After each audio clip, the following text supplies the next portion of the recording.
नमस्कार, TV9 मराठीमध्ये आपल्या सगळ्यांचं स्वागत। मी निखिला। महत्त्वाची बातमी, भाजपकडून विधान परिषदेसाठी 5 उमेदवार जाहीर करण्यात आले आहेत। पंकजा मुंडेंना विधान परिषदेची उमेदवारी देण्यात आली आहे। सदाभाऊ खोत, परिणय फुके, योगेश टिळेकर यांना सुद्धा विधान परिषदेवर पाठवण्यात येणार आहे।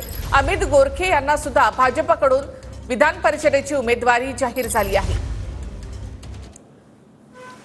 तर विधान परिषदेसाठी भाजपकडून पंकजा मुंडे, परिणय फुके आणि सदाभाऊ खोत, योगेश टिळेकर आणि अमित गोरखे यांना उमेदवारी जाहीर करण्यात आली आहे।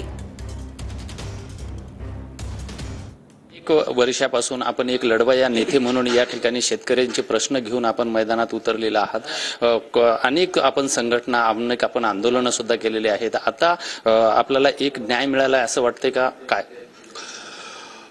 निश्चित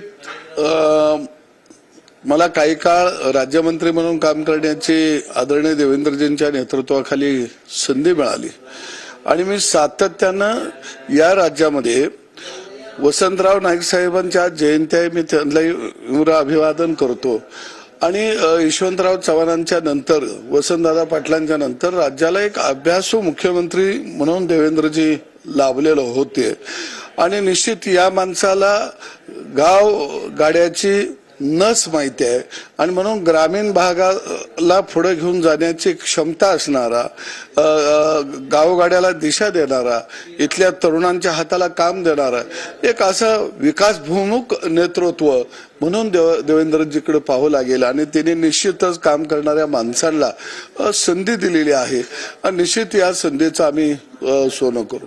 व्हिडिओ जर्नलिस्ट हरीश नेगीसह विजय गायकवाड, TV9 मराठी।